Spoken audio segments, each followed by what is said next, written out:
오늘 본문을 보면 예수님을 따르던 무리들이 예수님을 열심히 찾아다니는 것을 볼 수 있습니다. 여러분 22절부터 보면 이튿날 바다 건너편에 서 있던 무리가 배 한 척 외에, 지금 예수님께서는 이 갈릴리 호수 그 오병이어를 일으키던 그 근처에 계시다가 밤에 이제 제자들이 배 타고 건너오고, 또 밤중에 주님께서 무리를 걸어서 그 배에 함께 타고 지금 건너편 호수 쪽으로 오신 상황입니다. 근데 오병이의 그 떡을 먹었던 이 사람들이 보니까 아침에 배가 보이지 않고 예수님도 안 보이니까 예수님을 지금 찾아 나서기 시작한 겁니다. 그래서 22절 중간에 보니까 또 이제 예수께서 제자들과 함께 그 배에 오르지 아니하시고 제자들만 가는 것을 보았더니 24절에 무리가 거기에 예수도 안 계시고 제자들도 없음을 보고 곧 배들을 타고 예수를 찾으러 가버나움까지 왔다.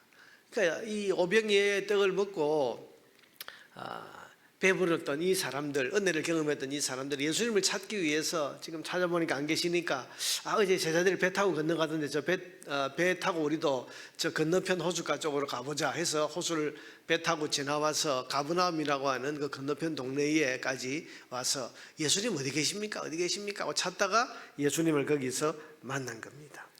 그래서 25절에 보니까 바다 건너편에서 만나 랍비여 언제 여기 오셨나이까 하니, 분명히 자기들은 어제 예수님이 배에 타신 것을 못 봤는데 찾다가 와서 이제 배 타고 건너와서 보니까 예수님이 거기 계시니까 언제 당신이 여기 오셨습니까? 이렇게 묻고 있는 겁니다. 여러분, 이 정도로 예수님을 열심히 찾아다닌다면 예수님께서 이들을 칭찬하실 만하지 않겠습니까? 그런데 예수님께서는 그런 그들에게 너희가 지금 번지수를 잘못 찾고 있다, 이런 뜻의 말씀을 하십니다. 26절에 보니까 예수께서 대답하여 이르시되 내가 진실로 너희에게 이르노니 너희가 나를 찾는 것은 표적을 본 까닭이 아니요 떡을 먹고 배부른 까닭이로다. 표적을 보고서, 표적이라는 것이 뭐죠? 표적은 예수님이 그리스도이신 것을 보여주는 증거인데, 그걸 보고 저분이 그리스도이시구나, 그래서 따라 나선 것이 아니고, 찾아다닌 것이 아니고, 지금 떡을 먹고 배가 부르니까, 다시 말하면 떡을 구하기 위해서 지금 나를 찾는 것이구나, 이렇게 지금 말씀을 하시는 것입니다. 여러분, 열심히 찾아다녔는데 그 열심히 찾아다니는 목적이 예수님이 그리스도이시기 때문에 지금 찾아다니는 것이 아니고, 신기한 기적을 경험하고서, 그리고 배고픈 그들이 배가 배불리 먹을 수 있는 그런 떡을 예수님이 만들어 주시니까 그 예수님을 찾아서, 다시 말하면 그 떡을 찾아서 지금 예수님을 열심히 찾아다닌 것입니다. 이걸 주님께서 지금 지적하시는 거죠. 여러분, 열심히 중요한 것이기는 합니다만은 열심의 내용과 방향이 더 중요합니다. 열심히 땀 흘려 찾아갔는데 남의 집을 찾아갔다, 그러면 여러분 그 열심은 쓸모없는 열심 아니겠습니까? 그러므로 열심히 하되 바른 방향, 바른 목적을 향해 달려가는 열심이어야 됩니다. 우리나라 사람들은 열심이라는 것에 굉장한 점수를 많이 줍니다. 그래서 뭐든지 열심히 하면 저 사람 참 열심이다, 칭찬을 합니다. 그런데 열심이 중요합니다. 그런데 무엇을 위한 열심인가? 다른 방향으로 달려가는 열심인가? 특히 신앙에 있어서 이게 얼마나 중요한지 모릅니다. 오늘 주님께서는 그래서 신앙의 번지수를 잘못 찾고 있는 이 사람들에게 신앙의 바른 방향이 뭔가를 가르쳐주고 계십니다. 자, 신앙의 바른 방향이 뭡니까? 첫째는 떡이 아니라 생명을 구하는 것입니다. 27절에 보니까 주님 말씀을 하십니다. 썩을 양식을 위하여 일하지 말고 영생하도록 있는 양식을 위하여 하라. 지금 두 가지 양식이 있는데 썩을 양식이 있고 영생하도록 있는 양식이 있다. 무슨 말씀이죠? 썩을 양식을 위해서 열심히 내는 것은 이거 헛된 수고다. 영생하도록 있는 양식을 위해서 너희들이 열심을 내야 된다, 그 말입니다. 여러분, 썩을 양식이라는 것이 뭡니까? 이 땅에 우리의 이 목숨을 부지하기 위해서 필요한 것들, 밥이나 떡이나 돈이나 명예나 권세나 건강 같은 육신의 이 목숨을 위해서 필요한 이런 것들입니다. 여러분, 예수를 믿으면 예수님이 살아계시고 우리를 사랑하신다는 증거를 보여주십니다. 그래서 교회 나오고 난 뒤에 병이 낫는다든지 생활이 나아진다든지 사업이 잘 된다든지 등등 소위 육신의 복을 받습니다. 그런데 여러분, 이 복을 주시는 이유는 예수님이 이렇게 살아계시니까, 예수님이 이렇게 우리를 사랑하시니까 예수님께 더 가까이 나오라고 주시는 거예요. 그래서 결국은 그 예수님을 만나고 예수님을 믿고 구원받도록 하기 위해서 주시는 그런 복입니다.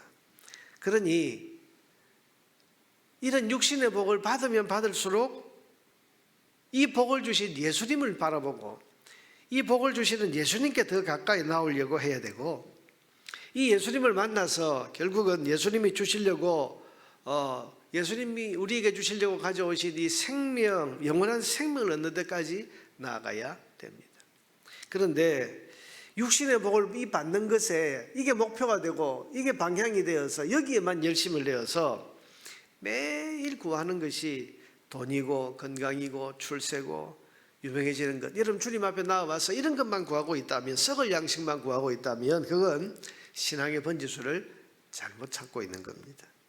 그러나 여러분, 육신의 복을 받으면 받을수록 그 복을 주신 예수님께로 더 가까이 나아가는 것이 참된 신앙생활입니다. 둘째로, 신앙은 일을 하는 것이 아니라 믿는 것이라고 하셨습니다. 28절 29절에 보니까 그들이 묻되 우리가 어떻게 하여야 하나님의 일을 하오리까. 지금 영생이란 말을 하니까 그럼 우리가 어떻게 해야 영생을 얻겠습니까? 무슨 일을 해야 되겠습니까? 그렇게 물었더니 29절에 예수님이 이렇게 말씀하십니다. 예수께서 대답하여 이르시되 하나님께서 보내신 일을 믿는 것이 하나님의 일이니라. 지금 무슨 일을 할까요? 물었더니 일이 아니고 믿는 것이 하나님의 일이다. 자, 여러분, 유대인들이 가지고 있는 생각은 신앙은 어떤 대단한 일을 하고 그래서 어떤 성과를 내고 공로를 세우는 것이라고 생각을 했습니다. 그런데 주님께서는 신앙은 그게 아니라는 거예요. 사람이 뭔가를 열심히 많이 해서 하나님께 인정받는 것이 신앙이 아니고, 신앙은 하나님께서 이루어 놓으신 것을 믿는 것이라는 거예요. 자, 여러분 생각해 봅시다. 세상을 하나님께서 창조하셨습니다. 사람이 하나님이 창조하신 이 창조 세계에 뭐 손 하나 보탠 게 있습니까? 아무것도 없습니다. 전부 하나님이 하신 겁니다. 그럼 사람이 할 일은 이 창조에 대해서 어떻게 해야 됩니까? 이 세상을 하나님이 만드셨다는 사실을 믿고 감사하고 찬양하는 일입니다. 그것이 창조에 대해서 사람이 할 수 있는 일입니다. 우리의 구원도 마찬가지입니다. 우리의 구원도 예수님께서 다 이루어 놓으셨습니다. 우리가 할 수 있는 게 있었습니까? 예수님께서 십자가에서 다 이루어 놓으신 겁니다. 사람이 할 수 있는 게 없는 겁니다. 그러니 사람이 구원에 있어서 할 수 있는 일은 뭐겠습니까? 예수님께서 이미 십자가에서 다 이루어 놓으신 그 일을 믿음으로 받아들이고 그래서 감사하고 찬양하는 것입니다. 우리의 일상도 그렇습니다. 우리의 일상이 하나님의 은혜로 이어집니다. 여러분, 하나님께서 은혜로 섭리로 우리를 이끌어 주셨습니다. 그러므로 우리의 할 일은 뭡니까? 그런 은혜를 하나님이 우리에게 베풀어 주셨다는 사실을 믿고 감사하고 찬양하는 일. 우리가 해야 할 일은, 여러분, 이 창조 세계에 있어서 하나님이 창조하신 이것에 대해서 우리가 뭐 더 할 게 있습니까? 우리가 뭐 이 하나님이 창조하신 이 일에 뭔가를 더 보탤 게 있습니까? 아니요. 하나님이 다 해놓으신 것을 믿고, 아, 하나님이 하셨지, 그러면서 감사하고 찬양하는 것이죠. 구원에 있어서도 우리 주님이 십자가에서 다 이루어 놓으신 것에 대해서 그것을 믿고, 주님이 다 이루어 놓으셨다 믿고 감사하고 찬양하고, 우리의 일상 하루하루를 살면서도 주님이 은혜를 베풀어 주셔서 오늘도 내가 살아간다 믿고 감사하고 찬양하고, 이게 우리가 할 일. 여러분, 믿는 것이 우리가 할 일입니다. 믿음으로 받아들이고 매일 감사하고 매일 찬양하는 것이 신앙생활입니다. 여러분, 우리가 신앙생활을 하면서 어디에 마음을 둬야 됩니까? 내가 뭔가 대단한 것을 해서 하나님 앞에 인정받아야지, 그 마음이 나쁜 건 아닙니다만은, 그러나 신앙생활의 참된 목표는 하나님이 다 이루어 놓으셨다, 하나님이 주셨다, 이것을 우리가 믿음으로 받아들이는 거죠. 우리가 작은 일 하나도 이거 하나님이 주셨다, 감사하자, 이게 하나님의 일이고, 뭔가 어려운 문제들이 풀리고 내 삶에 뜻하지 않은 그런 어떤 기쁜 일들이 일어나고, 아니면 그냥 일상이 그렇게 편안하게 지나가는 것, 이걸 하나님이 해주셨다 믿고 믿음으로 받아들이고 감사하고 찬양하는 것, 이게 신앙입니다. 어떤 사람이 신앙이 좋은 사람입니까? 매일 감사하는 사람, 매일 찬양하는 사람, 하나님이 하셨다고 믿고 믿음으로 받아들이고 감사와 찬양이 끊이지 않는 삶을 사는 사람. 신앙생활이 잘하는 거예요. 실제로 신앙은 표적을 따라가는 것이 아니라 예수님을 따라가는 것이라고 말씀하십니다. 30절 말씀을 보세요.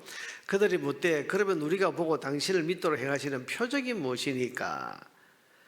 지금 이 사람들이 예수님 앞에 표적, 그럼 뭔가 당신을 믿을 수 있도록 표적을 보여주세요. 그러면 믿겠습니다. 뭘 따라가는 거죠? 표적을 따라가는 거죠.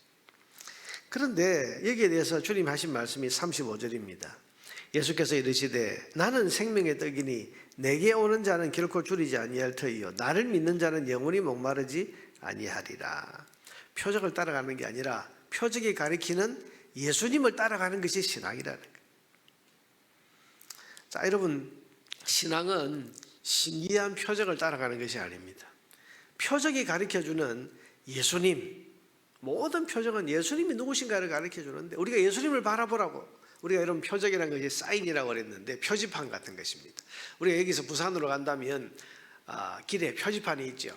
여기 김해입니다. 근데 김해가 중요한 게 아니고 김해에서 부산으로 이제 가는 표시를 이렇게 해놨죠.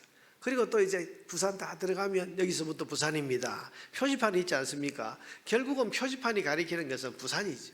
마찬가지로 표적을 많이 주님이 일으키셨고 보여주셨는데 이 표적들은 전부 예수님을 향하고 있습니다. 예수님 바라보라는 거죠. 예수님 따라가라는 겁니다. 예수님 목표입니다. 예수님 중심입니다. 신앙의 중심을 거기에 두어야 됩니다. 여러분, 우리가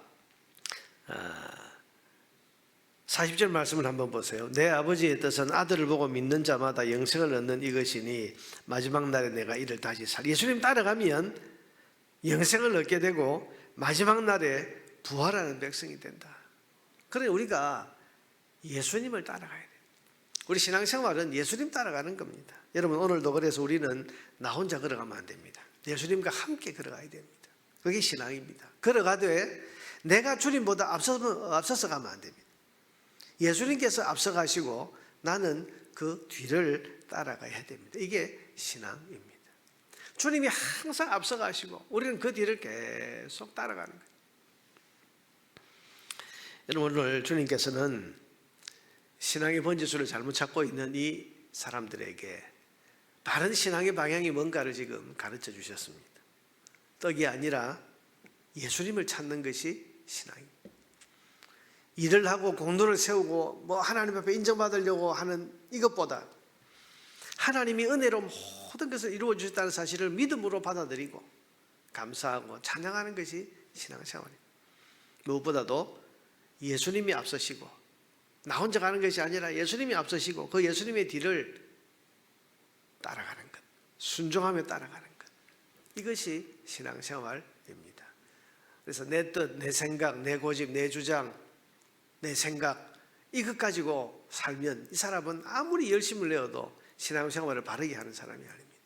주님의 생각, 주님의 뜻, 주님의 말씀이 우리를 이끌어가고 거기에 우리가 순종해서 걸어갈 때 그것이 신앙을 제대로 신앙의 걸음을 걸어가는 길입니다.